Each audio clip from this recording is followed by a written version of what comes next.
Morning, Earthlings. How you doing today? Welcome to First Contact Radio. Got a lot of information for you today, so let's jump into it. First off, over at spaceweather.com, 442.3 kilometers per second. That's our solar wind. Last night was really interesting. About 7 p.m. LA time, I was looking at the space weather here, and the solar wind was at negative 999.0. I've never seen it like that before. I don't know if you have either. I didn't happen to catch a screenshot of it. Perhaps just a glitch in the matrix. But that's what it was. Don't know why that was. If anybody else happened to see that, let me know. Anyway, right now it's at 442.3 kilometers per second. Planetary K-index at the moment is at a 1. In the next 24 hours could get as high as a 2. Our coronal holes seems like they've smoothed over a little bit. Our chance for M-class flares is about the same. X-class has dropped just a bit, and geomagnetic storm activity is about the same. If we look at the sun right here, there you see the two dots right there facing directly at the Earth. At 1645, those are the ones we are watching for to see that they don't have any major explosions or eruptions or flares our way. Moving from there to our astrology for the day, we are right here. So we're dealing with the same sun sign. So the conscious mind is Earth. Earth is a practical sign. It's the physical manifestation of all of the other elements. We get down to the earthly element. One thing that's important with Earth is the reminder that even though it is the Earth element, that element is comprised of other elements that are higher than that element, of a higher vibration. So when we look beyond the earthly element to see what created the Earth, we find that there is something more to it. And that's what we're taught. We're taught to look past the illusions of what's in the physical world and see what's really behind it in the spiritual world. All right, so that's the challenge of this time period that we're in. We got the Capricorn Sun. Now we go from the Capricorn Sun to the unconscious, and the unconscious right now is Pisces. Pisces is a water sign. Pisces is the fish swimming both different directions, emotions taking people in different directions. So that's what we're dealing with today. Emotions underneath the surface, conscious mind. Above the surface, we have Earth, practicality. Now, how do these two things mix? Well, imagine you've got an ocean that is obviously water, and an island, which is land, Earth, and the ocean and the land operate together in balance. Everything's good. But let's say that the ocean decides to roar a bit, and it might overflow some of the island, might submerge some of the island, or completely wash over it so it completely disappears. In this case, the Earth turns to mud, and all extremes in between. So there's a lot of different ways that we could work together with Earth and water. It's the challenge that we always have. We just need to remember that once water is applied to Earth, it changes the nature of that element. In this case, water, emotions, love. So the way that we bring up love from the depths, and we apply love to the material things in our life, to the physical things in our life, that could be one way of looking at it. There's a lot of different ways we need to look at it, but just know that we have water, which is feelings, emotions, love, underneath the surface, and above the surface, the practicality of earthly life, of the Earth right now. So let's find out today how those things balance out. Sometimes just being aware as you go into the day is a good starting point, because then as you go about your day, you are reminded of these different aspects, and you start to see how they all come together. The moon phase is on its way up. It's a waxing moon, 19% full. The Mayan Oracle, we're at a 11-tone day. 11 tones are called the tones of dissolution, when things dissolve. It's like dropping sugar into water. The water becomes sweet, or salt becomes salty. It's like Star Wars, the first one, when Obi-Wan Kenobi told Darth Vader if he strikes him down, he'll become even more powerful than before. And then after he was struck down, he just disappeared. He dissolved into the great cosmos, into the energy all around, and then he was even more powerful, as he said. So that's the idea of dissolving. Today we have two humans, the guide and the kin for today. So today is about free will, dissolving our free will into the free will of the big picture, into the free will of God.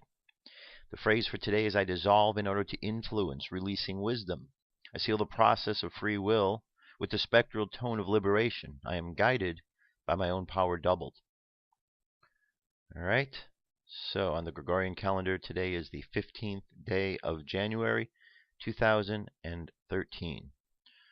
So that brings us up to speed with what's going on. Yeah, it was really weird just looking the other day and seeing that the wind, the solar wind, was only at -999. And as I said, it may be a glitch, but it could also be a sample of other things, maybe an indication of how they're tweaking with some of the numbers there.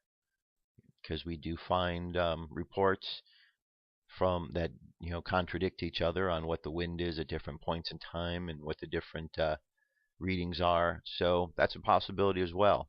So if anybody else saw that out there, let me know. And there you go. All right, moving along. So yesterday, part 1, book 1, Life and Teachings of the Masters of the Far East. Today I'm going to do book 2, just the first part of it. Tomorrow book 3, and we'll make it through all 5 of them over the course of this week. So that way you'll have an introduction to the books, and then you can either go and read the books or listen to the books online. Whichever way you do, doesn't matter. The information in the books is awesome. So let's get to book 2. This is the first part of book 2. Let's get to it. There we go.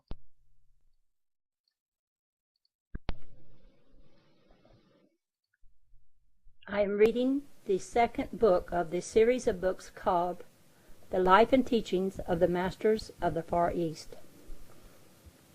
The morning of January the 1st found us up early with faculties alert. Everyone seemed to feel that there was something ahead that would make our past experiences but stepping stones for those to come. As we gathered around the breakfast table, the friends joined us whom we had met on the roof of Emal's home in the little village where we had stopped while on our way here. You will recall him as the one who interpreted my dream. After exchanging greetings, he said, "You have been with us for more than a year.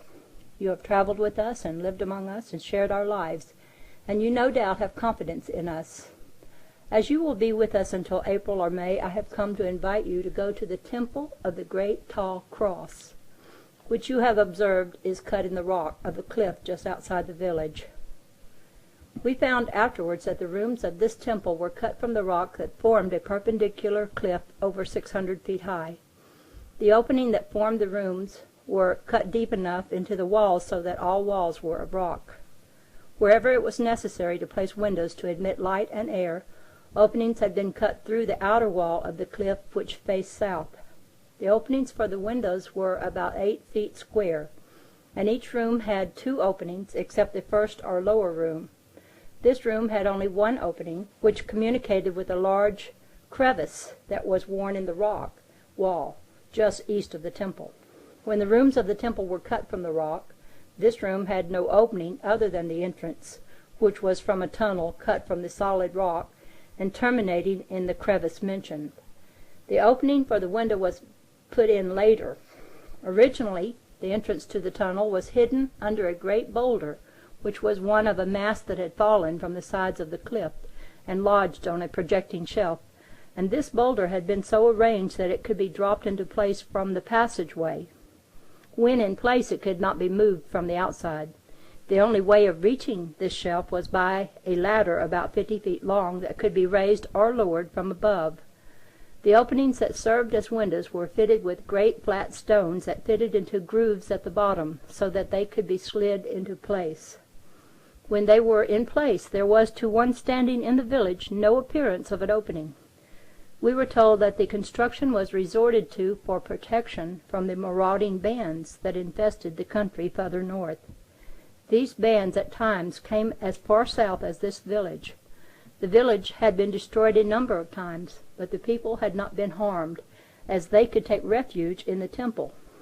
The temple had not been built by our friends, but had been acquired by them from the villagers, to be used as a place to keep numerous records which they prized very highly. After their acquisition of the temple, the raids ceased. The village had not been molested, and they all lived in peace. The rooms of this temple were arranged one above the other for 7 stories, and communications between the rooms was by means of a series of stone steps cut in the solid rock. The opening to gain access to the stairway was at one corner of the room and communicated directly with the stairway, which rose at an angle of 45 degrees until it reached a landing about 8 feet square, where the entrance to the room above was cut. There was about 8 feet of solid rock left between the ceiling of the room below and the floor of the room above. The ceiling of the upper room of the 7th story terminated about 12 feet below a wide, jutting ledge of rocks about 100 feet from the top of the precipice. A stairway led from this room up through an opening that communicated with the center room, so that a diagram of the whole structure would represent a huge, tall cross. The rooms above were cut so that the ledge formed a porch or balcony, and the entrances were from the ledge. The cliff was soft, coarse-grained granite. The work evidently had been done with crude hand implements, and it must have taken years to accomplish. It is claimed that not a piece of timber was used when the temple was constructed. After it was acquired by our friends, they put in timber, and the rooms were all very comfortable, especially on sunshiny days. We learned that since they had acquired the temple, the windows had never been closed, nor the entrance barred, yet very few had ever visited there unless they had seen and knew something of the true spiritual enlightenment. Our friend continued, "This day is to you the beginning of a new year, the old having passed out, as it were, from your life, never to return, except possibly in thought, as the memory of its pleasures, its sorrows and cares, and the more engrossing thoughts of business come flooding back. Aside from that, it is forgotten, gone, to you a page torn away from the book here of your life. We look upon it as a period of carrying us on to a more glorious development and achievement, a time of greater promise and enlightenment, a time when we can be of greater service, when we can be younger, stronger, and more loving from each succeeding experience. Your thought is, why? Our answer is, to draw your own conclusions. Choose your own life." Our chief said, without any thought of intruding, "We wish to see and to know." Our friend resumed, "From this time on, there are definite lessons for those who do not see and know or grasp the full meaning of the goal of life well lived. This does not mean a life of asceticism and austerity and aloofness or sadness. This means a life of accomplishment in joy and gladness, where all sorrows, all pains are banished forever." Then, in a lighter and more whimsical mood, he said, "You have expressed a desire to see and know. The desire is no sooner expressed than it is fulfilled.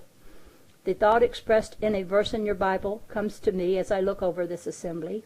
Where 2 or 3 are gathered together in my name, there will I be also." How often that verse has been looked upon as a mere play upon words, instead of being applied and made really true.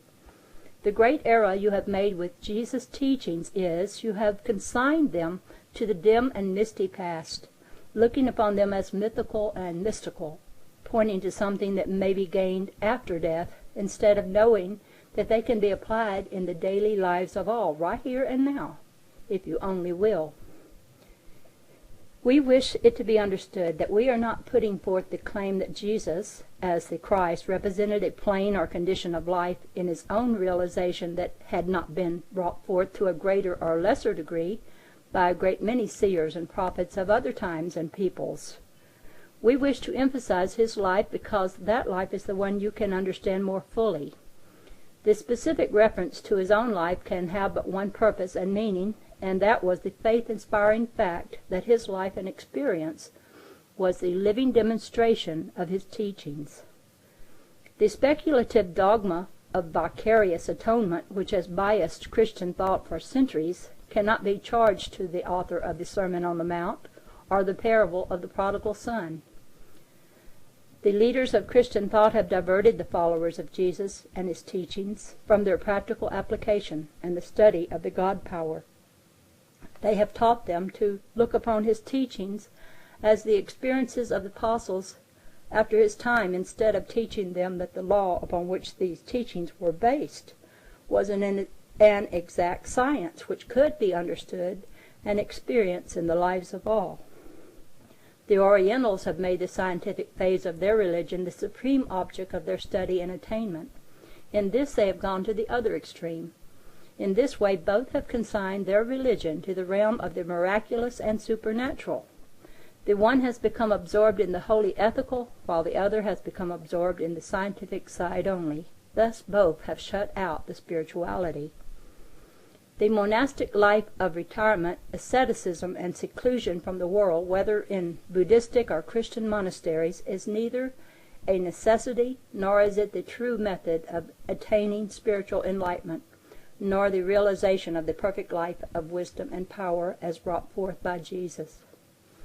These monastic systems have been in existence for many thousands of years, yet they have in no wise accomplished as much for the uplift of the common people as did the teachings of Jesus in the very few short years of his time here on earth. It is very well known that he embraced all of their teachings, going through the initiations and studying the so-called sacred mysteries, the ritualistic forms and ceremonies, until he came to the teachings of Osiris. These were interpreted to him by a priest who had held himself aloof from all the ritualistic, monastic, and materialistic forms of worship.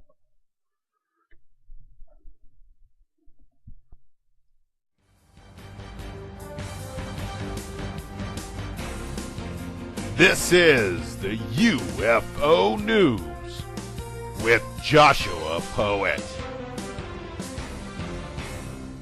All right, Dirk, thank you very much. Today, I've got 5 stories. Story number 1 comes to us from Michigan. Glowing orbs that form triangles over Detroit, Michigan, say Fox News. All right, this was from just recently. Southfield, Michigan. Thursday night, the Fox 2 newsroom and our Facebook page got several reports of strange lights in the skies over Metro Detroit. People were wondering if what they were seeing. I've been watching the airplanes tonight, and it wasn't quite as high as them, said David Levy. You could actually see the triangle shape of the object. Levy was outside Thursday night around 9:30 p.m. with friends in Flat Rock. Up in the sky, we saw the triangle-shaped object with about 5 lights flashing heading north. In fact, our Fox 2 Facebook page has been blowing up with hundreds of posts on the subject. Lisa wrote, I saw some in Southgate but thought it was just fireworks, and weird for January. Nick wrote, I assumed they were planes. They were flying in the same direction. I watched them for about 10 minutes, and I counted 4 or 5 of them. I'm over in St. Clair Shores. So, this is an image of what was captured there. Definitely see the triangle object in there, and certainly in here. All right, the link's available so you can check it out. Next, we go over to Melbourne. This is an unidentified object of some kind of sphere that was completely stopped while flying in the sky above Melbourne in Australia. All right, the object's down at the bottom, right here. And there was just something else that just zipped across. Let's see what that is. It says there's many bugs, just ignore them. There are 4 spheres just above the main object that hover too. Alright, let's go over here and alright, see the one right over here? Moving across, and there's another one right there above it. Okay, remember, some of these are bugs that are flying across, but this one, okay, that's above Australia. Moving from there over to Arizona, a large triangular UFO filmed the evening of January 13th just outside of a strip mall. There's our triangle again. So a lot of triangles all across the country. Every report we're seeing triangles, aren't we? So somebody has some triangle ships. You think these are ours down here, or do you think these are somebody else looking down upon us? It's a good question, but there they are. All right, now here's a documentary. It's a 45-minute piece, good piece, and this is episode 7 of a piece called The Untold Story. Let me play just a few moments of it for you here. Skies are full of mysteries. Unidentified flying objects secretly investigated by government agencies all over Europe for decades. There was a cover-up in the early 1950s because pilots were seeing strange things. They couldn't explain all of them, but they didn't want that information reaching the public. For the first time, we've collated sightings and reports from across an entire continent. Some experts insist many sightings have rational explanations, but some continue to defy understanding. I had never seen anything like it. I never saw anything like it after that. And if you say to me, what do I think I was looking at, I haven't the vaguest idea. All right, so I'm going to leave that right there. The link's available because it is a very interesting piece, and once you get into watching it, you're not going to want to turn it off. All right, so check that out. And the very last piece here, very last bit of information. This comes to us from Sri Lanka. It says a meteorite that landed recently close to the ancient city of POLONNARUWA in Sri Lanka has been described as the most important scientific discovery in the last 500 years, as it carried compelling evidence of life from outer space. The scientists who discovered the contents of the meteorite said, "We report here the first compelling evidence for life existing outside the Earth."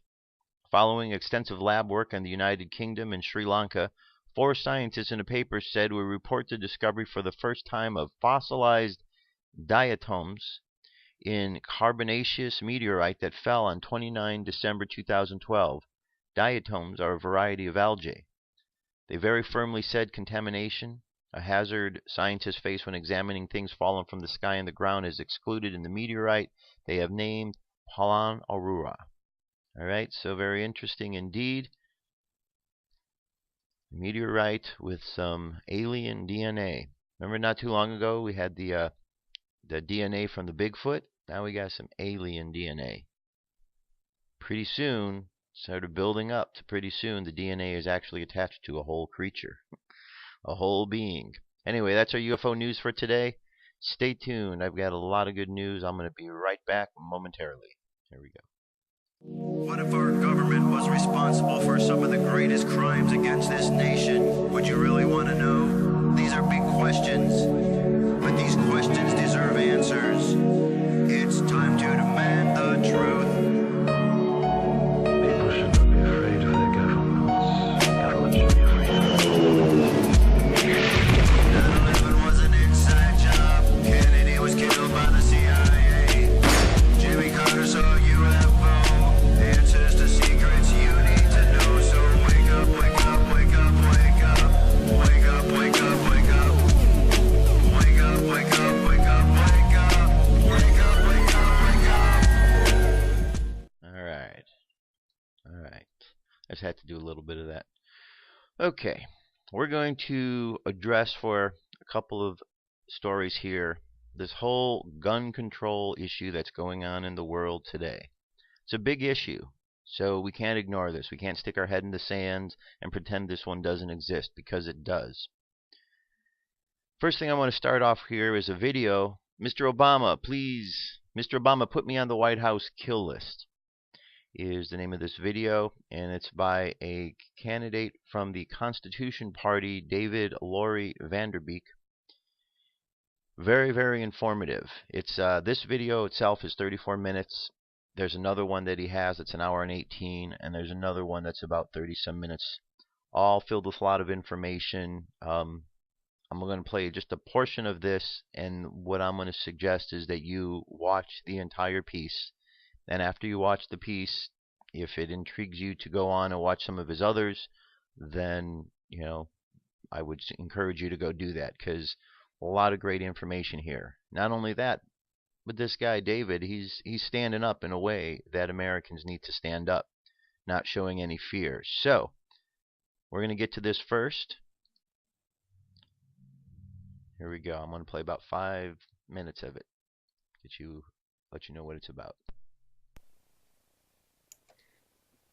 My name is David Laurie Vanderbeek. I am the Constitution Party's candidate for governor of the state of Nevada in 2014. Over the past 2 weeks, I've done 2 videos that have received a phenomenal response from patriots across the country and around the world. The first is entitled, "Did Obama Order Sandy Hook Shooting to Get Your Guns?" And the second is, "If Obama Sends Police to Take Your Guns, Civil War." Please continue to support those videos in our effort to restore the Constitution. I have been touched by your response to those messages, and so I created this video for the cause of our freedom, which I hope you will accept. Please respectfully watch the video in its entirety before commenting. As before, I'm going to give you the punchline first, or reason for the title, and then list my supporting evidence. I understand that my presentations are long, but I know that they are also engaging people because I can see that statistically people have watched those 2 videos for over 760,000 minutes, which equates to 12,700 hours or 531 days. That's a lot of watching and listening. It means that you're taking my words in. It means that your attention span is very long when the information is real and true. The first part of this video is a personal message to Mr. Barack Hussein Obama. The second part is a message to you, my fellow Americans. Mr. Obama, here is the bottom line. You and I are not compatible to live under the same government. It is clear that your mission is to destroy the United States constitutional government. My mission is therefore to emasculate your presidency. You will not retire in luxury, Mr. Obama. You will lose everything that you've stolen, and you will spend the rest of your life in jail. So enjoy your $1 million vacations now, because your current lifestyle will come to an abrupt end. This is why it behooves you to put me on the White House kill list now, because if you let me live, I will ensure that you will be convicted, sentenced, and punished for the crimes I will list in this video. Let me emphasize, Mr. Obama, I wish you no physical or emotional harm, and I will give my life to save yours, even though you would kill me. I already forgive you. I'll explain that more further on, but I mean to destroy your political legacy, and as a gentleman, I'm letting you know that up front. Let's be clear. You are an egomaniac. The people of the United States of America did not elect you to be president. The electronic voting machines elected you as president. If you had been content to be a one-term president, I would have let you have that honor and retire with dignity. But you have grown especially greedy and reckless, for which you will now be held accountable. You will be known in American history as a disgrace. Patriots, including myself, are coming to find out everything about you, everything that you've stolen, and every law that you've broken. You're going to be the focus of my efforts. But that does not mean everyone else will get off free. You tell your cabinet, Congress, Wall Street, the government agencies, current, retired, living U.S. presidents, and the Bilderbergers that they are next. Mr. Obama, I completely understand that you aren't the whole problem, but you are a symbol of the whole problem, and that is why I'm focusing on you. I give you my oath of honor that after you are in jail, we will prosecute others, and you won't be punished alone. Let them know that they will receive mercy for their cooperation. We the people's purge of the government is coming unless you step down and assist us in restoring constitutional law. I'm a forgiving person. If you right your wrongs and give back the money you've stolen and confess all your crimes to the people, then you can receive mercy. But not for your own sake, rather for the sake of the dignity of the office of president. This isn't going to be a French or German or Russian style purge. There will be no guillotines or firing squads. It is going to be lawful, constitutional, and orderly. Nonetheless, crime will be punished. All right, I'm going to leave it right there because there's a lot to it, a lot of information. Now, what do you think of that so far? Now, I know already because I've posted this out there that I've already gotten comments back about this, and I'm sure that this guy's getting all kind of negative comments as well from people who probably aren't even bothering to watch the video. The information that David talks about here is not the only information, and he's not the only one who's giving out this information.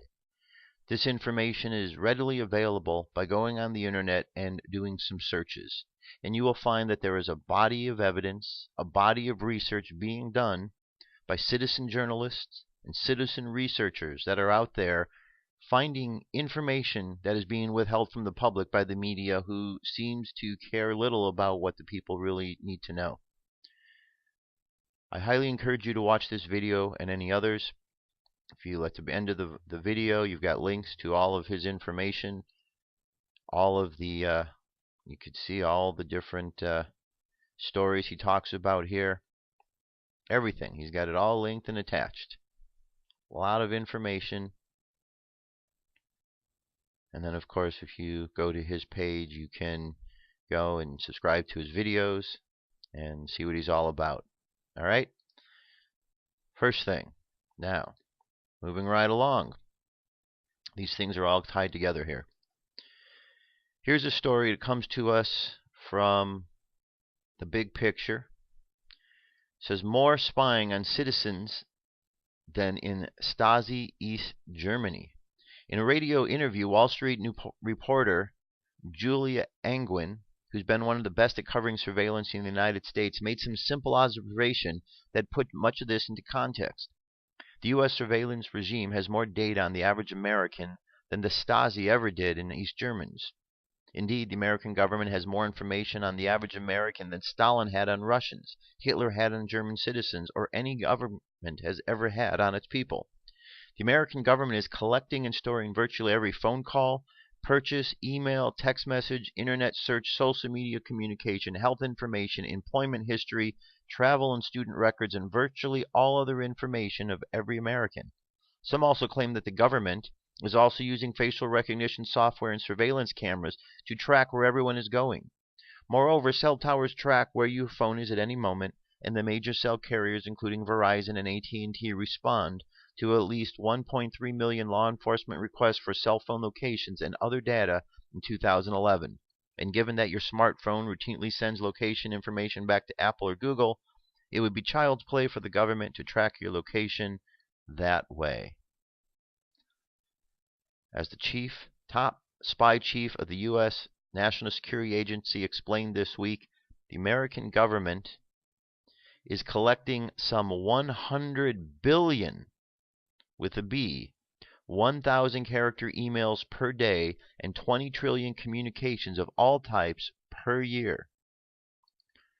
So the NSA, by their own admission, is collecting 1 billion bits of your emails and on a daily basis. 1 billion, that's a lot. That's a lot of information they are collecting. Why? Because they think that you are criminals. We have a backward society. A backward society that thinks because somebody is thinking outside of the box that they're a criminal. You know why that is? It's because the criminals are on the inside. They're the ones within the system itself. And because there's a few bad apples in there, they've spread out their badness to the others. And they've been affected by this. It's like a disease that's going through the government, a disease of wanting to kill off Americans, disease of power. When you listen to Obama talk, he keeps talking about his power, his power, his power. He's not in power. He's in office but he keeps using the term that he's in power. Why? Because this man is drunk with power. The government's drunk with power. They're spying on people. This is part of the problem. And yet, many people will turn a blind eye, and many will disregard videos just as the one I showed you because they don't like the title of it. It's time for people to put on their big boy and girl pants and start paying attention, because these things are very real. Here we have Joe Biden, White House eyeing 19 executive actions on guns. 19 actions. The White House has identified 19 executive actions for President Barack Obama to move unilaterally on gun control. Vice President Joe Biden told a group of House Democrats on Monday the administration's first definitive statements about its response to last month's mass shooting at the Sandy Hook Elementary School. Later this week, Obama will formally announce his proposal to reduce gun violence, which are expected to include the renewal of assault ban weapons, universal background checks, and prohibition of high-capacity magazine clips. But Biden, who has been leading Obama's task force on the response, spent 2 hours briefing a small group of sympathetic House Democrats on the road ahead in the latest White House outreach to invested groups. Executive actions means bypassing Congress. Okay? Are you familiar with the Constitution of the United States? You're not supposed to bypass Congress. You're supposed to go to Congress. So every time he's doing this, we're just told now there's 19 opportunities of being unconstitutional here. It's not right. And it's happening. And this is real. This is not a drill. This is not an exercise. This is real life. In New York, look at the stupidity they got going on there. New York Assembly, Speaker Silver, we are going to ban assault weapons. The New York State Legislature was poised Tuesday to pass the first gun control measure following the Newtown school massacre, as the vice president was set to unveil federal proposals to end gun violence later in the day. Albany lawmakers ironed out the kinks Monday, allowing them to propose in writing new gun control measures in the wake of the Sandy Hook Elementary mass shooting. Assuming the new bill passes, it will be approved by the Senate late Monday night and will go before the House on Tuesday. It will turn into the toughest set of gun control laws in the country. Well, I was thinking about this, and maybe we're looking at it wrong. Because once they pass the gun control, all of the bad guys will come and turn their guns in, right? Right? Isn't that how it's going to work? Good guys and bad guys will all turn in their guns? No? It's not going to work that way? Oh, that's right. The bad guys won't turn in their guns because the bad guys don't go through the channels of getting their guns through the normal channels. They get them through places like Fast and Furious. Government-funded programs to put I see how that works. You see? It's not the good people that these laws are going to protect. It's the good people that these laws are going to hurt. Now, I personally would like there to not be any guns at all on the planet, but we are long past that point. So now we've got guns in the hands of the bad guys, and unfortunately, the good guys need to protect themselves. That's what the Constitution, that's what the Declaration, that's what the Second Amendment is all about. Our rights to protect ourselves. And specifically the Second Amendment. It was not put there for hunting. It was not put there for some vague reason. It was put there very specifically so the people could protect themselves from rogue, tyrannical governments. Just like we have right now. Just like we have right now.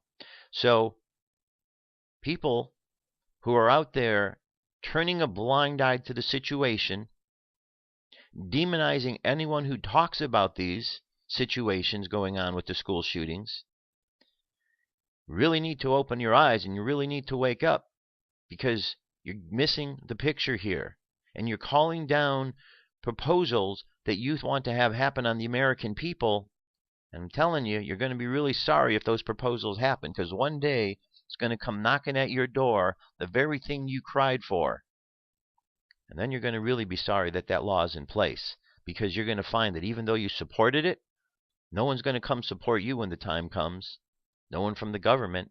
So you better find a way to inform yourself and be brave enough to look at the information and brave enough to figure out that there's a real problem going on. Let me move forward so I don't get caught up in here. This is a piece. Ties right in, then we're going to move on.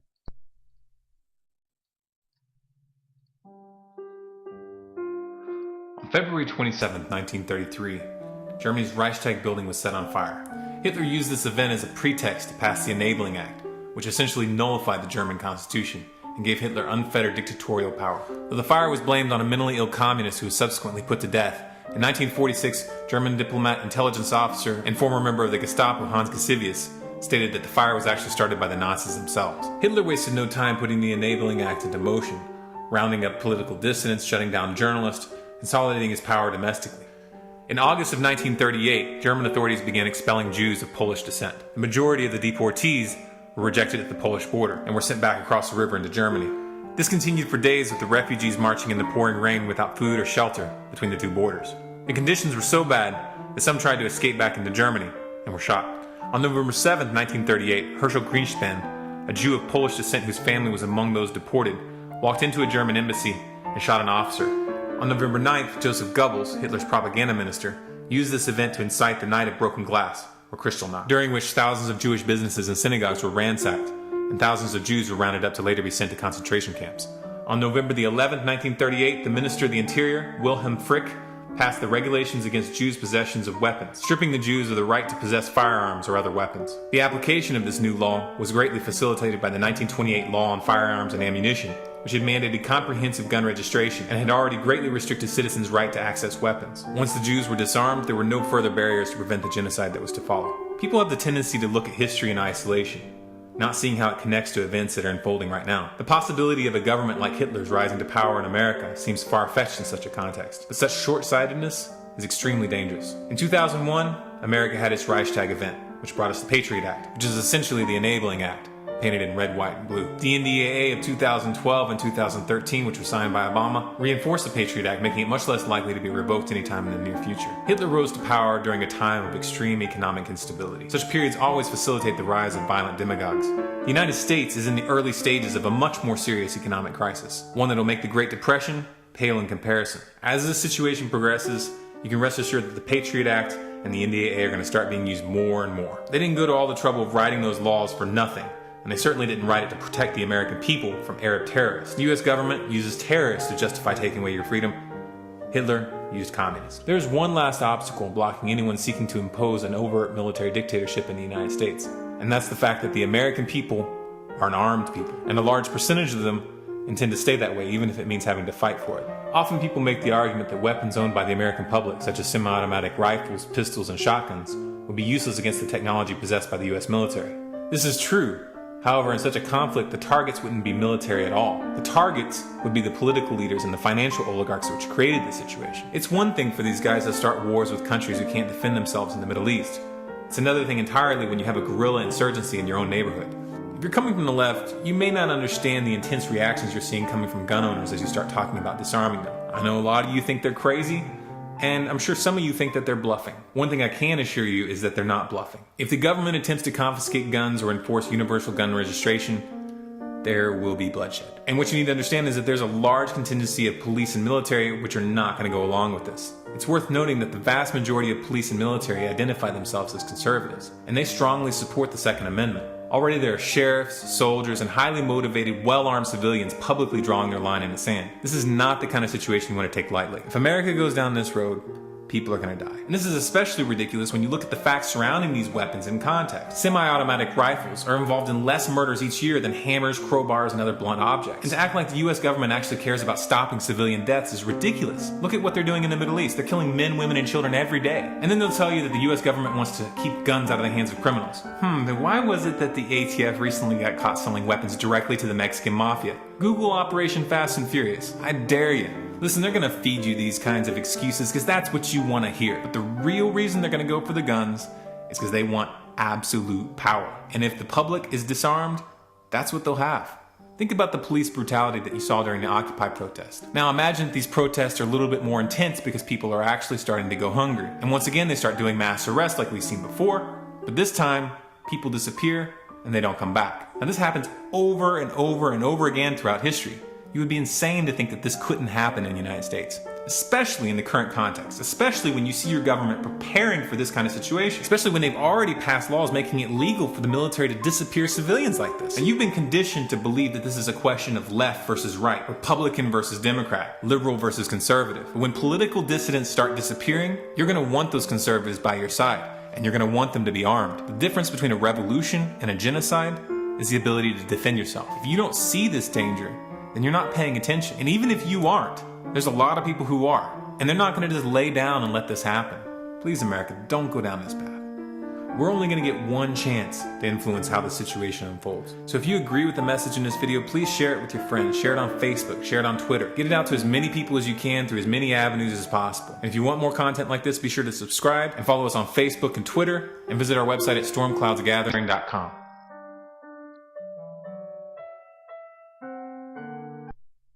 Alright, so you can see there is concern that is out there. You go, Oath Keepers. We will not obey orders to disarm the American people. Very important that people remember it. Very important that the troops remember that. Big situation. Obviously important. Now here's one last picture I want to show you before we move on.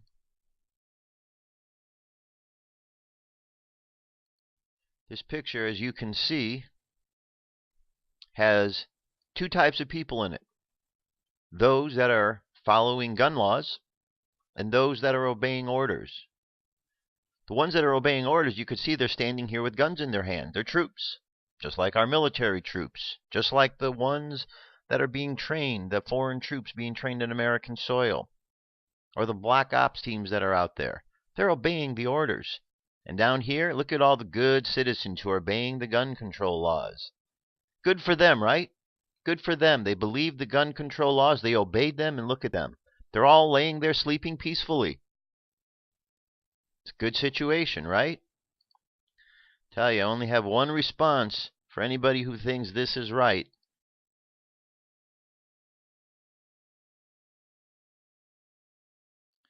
Now, we need to pay attention, but it's up to you. I know what I think on it. I know there's a lot of people who are aware and paying attention to this. But the one I'm trying to reach are those who aren't. Because one day you're going to wake up and you're going to be sorry that you didn't listen. Sorry that you didn't pay attention a little bit more.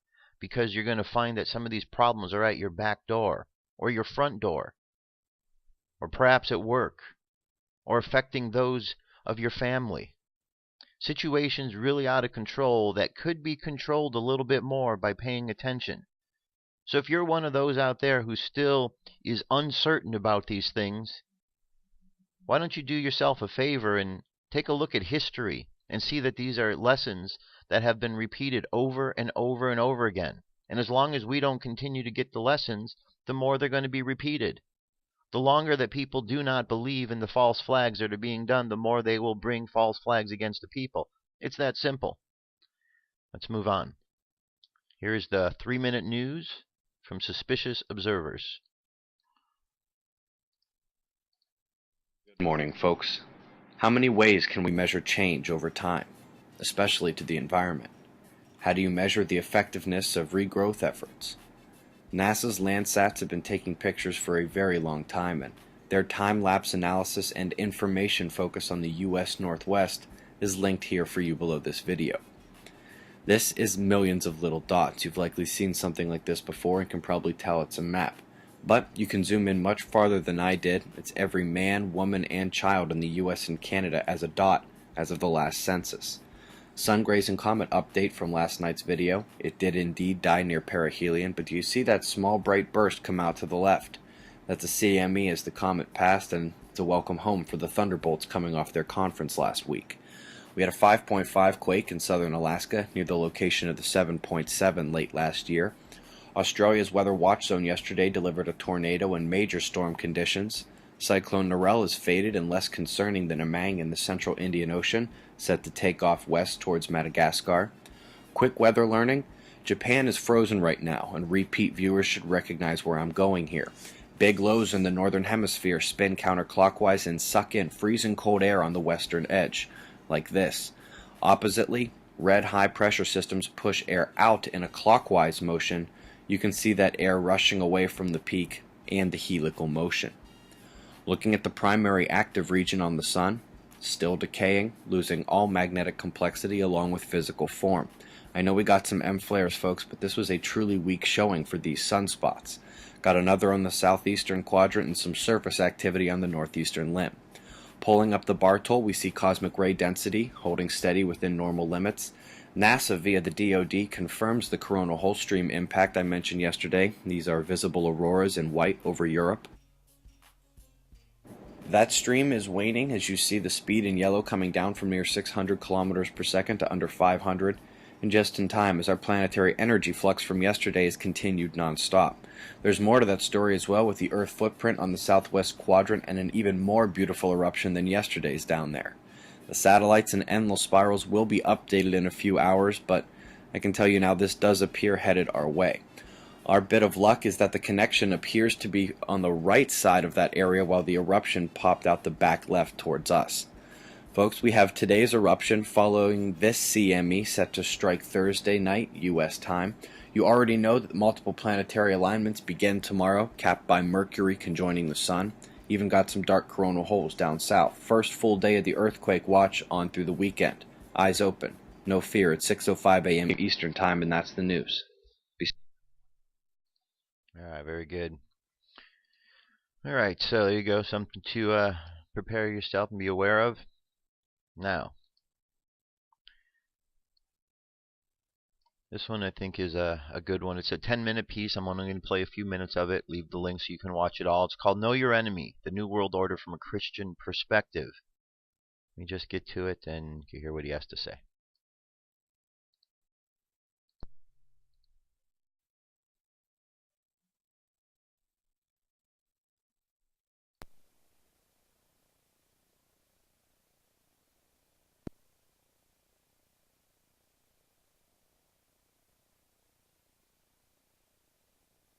Christians don't seem to be sure about how to deal with postmodernism and this spirit of inclusiveness, as Alice Bailey called it, that characterizes it. It's causing a lot of confusion these days. During the modern era, where the opposition came from outright atheism, we knew where we stood with that. Atheism was an obvious antithesis to God, and we knew we didn't want anything to do with that. But in this postmodern era where spirituality is on the rise and it's all about understanding between religions to create world unity and peace, a lot of Christians are not sure how we're not meant to be part of that. Because it all sounds so noble. Peace and unity sure sound like Christian words. That sounds like something we're meant to be involved in. All around us we see rock stars, politicians and beauty queens talking about their desire for world peace above everything else and how if we work together we can achieve it. How can we not get involved in that effort? Well, there's one major barrier to unity, and it might surprise us the first time we realize what it is. The barrier to unity is truth. And the reason for this is that truth, by its very nature, is exclusive, not inclusive. Truth is a divisive thing. For example, here is a truth statement. The sky in this picture is blue. Now, by making this statement, I have automatically excluded it from being any other color than blue. When I say what the color of the sky is, I automatically say what it isn't. By saying it's blue, without using any words, I'm automatically saying that it isn't red, yellow, orange, brown, or any other color. Whenever anyone makes a truth statement about anything, by implication, they automatically exclude all contrary opinions from being equally true. They draw a line in the sand and say, I believe in this, to the exclusion of all other options. So if someone were to come along and insist it was another color, like red, there would be division between us. We would hold contrasting opinions. There would not be any unity. Now, a disagreement about the color of the sky isn't much of a deal, but when it comes to issues surrounding God, morality, heaven, hell, and eternity, we are suddenly dealing with issues which matter an awful lot. These are the things upon which human beings build their entire lives, their worldviews, and their civilizations. People will readily fight and lay down their lives for their ideas of absolute truth. What a person believes about these things will guide their every thought, their every word, their every action. It forms the basis of the laws of entire nations. Therefore, while people have different beliefs about truths regarding these issues, there can never be world peace. In other words, you cannot unite the world politically or culturally or in any sense until people have the same ideas on spirituality. Spiritual unification is the key to all other kinds of unification and world peace. The UN knows this, and so, because there are basically only two spiritual kingdoms, the kingdom of God and the kingdom of darkness, it can only unite the world under one or the other. And we know already which it has chosen. It is going to unite the world under Satan. But the problem for them right now is that all the Babylonian religions of the world are not yet fully aware of their common root. All the various fragments of the Babylonian religion still believe they adhere to something completely different from the other religions, that theirs is true and that consequently everyone else's is wrong. To overcome this, the UN and other occultists have decided that if people's ideas of absolute truth are dividing them, then the idea of absolute truth needs to be thrown out. We have to pretend there is no such thing. As astonishing as it seems, there has been a concerted effort over the past 50 years to condition our minds into believing that there is no such thing as absolute truth. All right, so we're going to leave it right there so you can check it out and see what's there. You know, I think it's important that we listen to all of these different ideas, because a lot of great people in this world that have ideas, that want to discuss these things, and for a long time we've lived by a phrase that we can't talk about religion and politics. But the two things that are really hurting us in many ways are religion and politics. So you know what? They're subjects we need to talk about. We cannot avoid these subjects, so we need to talk about these things. Not talking about them is what is hurting us. So we need to be open-minded. We need to look at what's out there, because we're at a time, an awakening. And in this awakening, we're discovering more of what is out there beyond the boundaries that we normally know. We're learning to think outside of the box of our own lives. That's a good thing, but we need to be tolerant, and that's part of the process. Here is an article. It's at in5d.com, The Global Awakening by Fausto Patrone. Goes on to say that the greatest global awakening in history is taking place. The consciousness on our world is repositing more rapidly than ever. There is even more enlightened information offered to the masses than ever before. The ordinary human is now discovering the formulas to manifesting an unbelievable life, and is able to absolutely transform their life into something they love. In every nation that you take a trip to, you'll find more individuals exploring alternative means of working, as everyone is leaning the best ways to tap into the greater stage of consciousness. World Earth is finally done with kindergarten, and we prepare to take a leap into the first grade. The Great Awakening is not a bad or excellent thing. It is just part of our development. It's as if every person is being welcomed to their own college graduation party. You see, all the old societal systems are breaking down, since consciousness is advancing to such an exponential rate. The world has been retaliating with its disasters, requiring a change in the way we treat ourselves and the atmosphere. We have actually been living in worry, anxious, and greed for long enough. The world has been divided for eons, staying in the impressions that some people are more powerful, richer, and more fantastic than others. Yes, the wool has actually maybe been pulled over your eyes too. You are just as effective, rich, and outstanding on your inner world. You were born with the exact same manifesting powers as everyone else. You currently are an extremely effective manifesting being who can create, bring in, and emerge anything that you prefer. So, this is what is important that we know about this time, okay? All the other stuff that I pointed out, the things that are going on in the physical world, are illusions. Just like at the beginning when I talk about the astrology. Capricorn is dealing with earthly matters, physical matters, practical matters, things that are taking place in the world. But the tarot card that represents Capricorn is the tarot card of the devil. Eying, A-Y-A-I-Y-N, is the Hebrew letter attached to that. Has to do with the eye, seeing past the illusion of the physical world. And as long as we are caught up in the illusion of the physical world, we are trapped by the trappings that the physical world has. But when we look past that, we see that there's something more. In the same way, we need to look past what's going on in the world today, because if we get caught up in all of the physical nonsense that's going on, we're going to have a problem. So we have to keep going back to the spirit. Go back to the spirit. Go back to the spirit. That's what this time is about. That old cycle that we were in, it's over. It came to a close. 26,000 years, over and done. We're in a new cycle. So whatever was going on prior to December 21st, that cycle's over. Now it's time for something fresh and new to begin. And this is the time of the people to step up.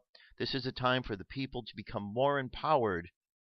This is the time when you can recall the words of Jesus, those who are last will be first, and the first shall be last.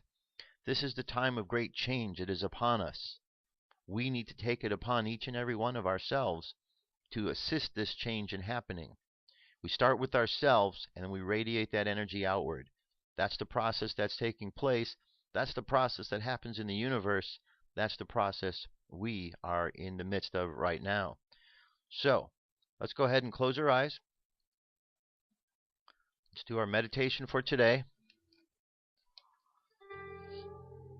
And let's imagine ourselves in a field, a large field.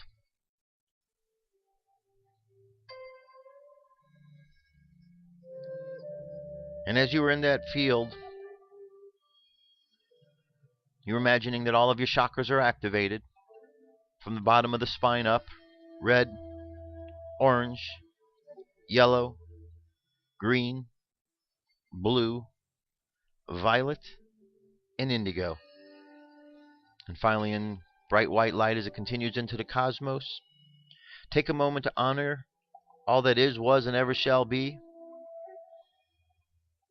Honor who you were, who you are, and who you are to become. Imagine your body overflowing with this energy of all of the chakras.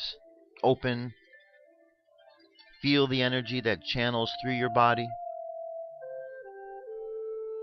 See the colors, the multicolors of all of the variety of chakras flowing through your body.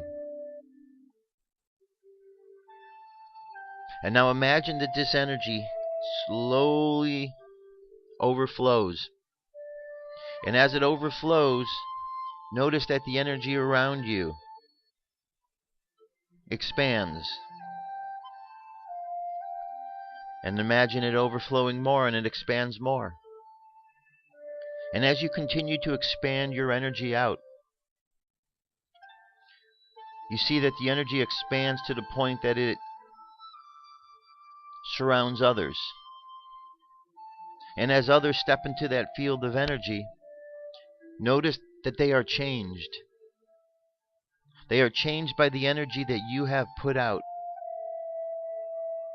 And you realize that we all affect one another by the things that we do, by the energies that we put out. And so we imagine sending out love from our heart chakra. And we know that others around the planet right now are doing exactly the same thing. And as we send out this love, let us imagine that this love dissipates the darkness in the hearts of all of those around the planet that are confused. Let us send love this moment to all of the leaders around the planet. Let us have compassion, knowing that they are in positions where they are dealing with lots of information, lots of responsibility. And let's imagine further that the leaders themselves are affected and influenced by something outside of themselves. And as we continue to send love to them, we see that they change. And we send love up the chain to those who are affecting them. And ultimately, as we keep sending this love out, we find that the effect comes from the darkness around the planet. And that the individuals who are absorbing that darkness are doing so sometimes unknowingly, sometimes knowing. but completely misinformed about what they are doing.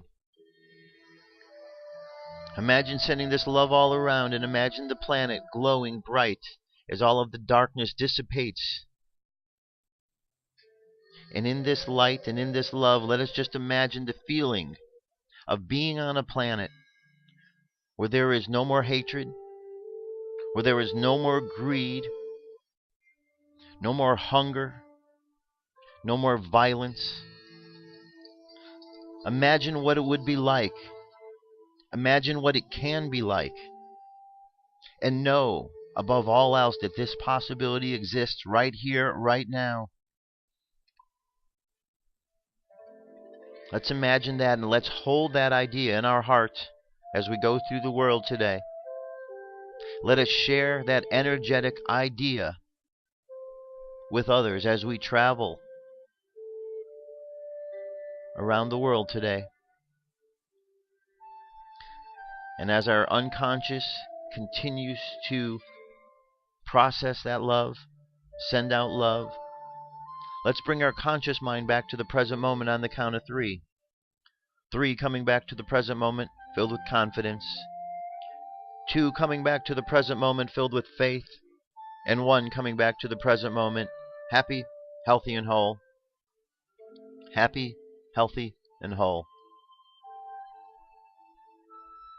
All right, there you have it. That is the end of today's show. Thank you for being here. I appreciate all of the comments, your emails. Keep them coming. It's very important. I thank you again, and I'll be back tomorrow with more news and information. Till then, have an awesome day. Peace. I'm out of here.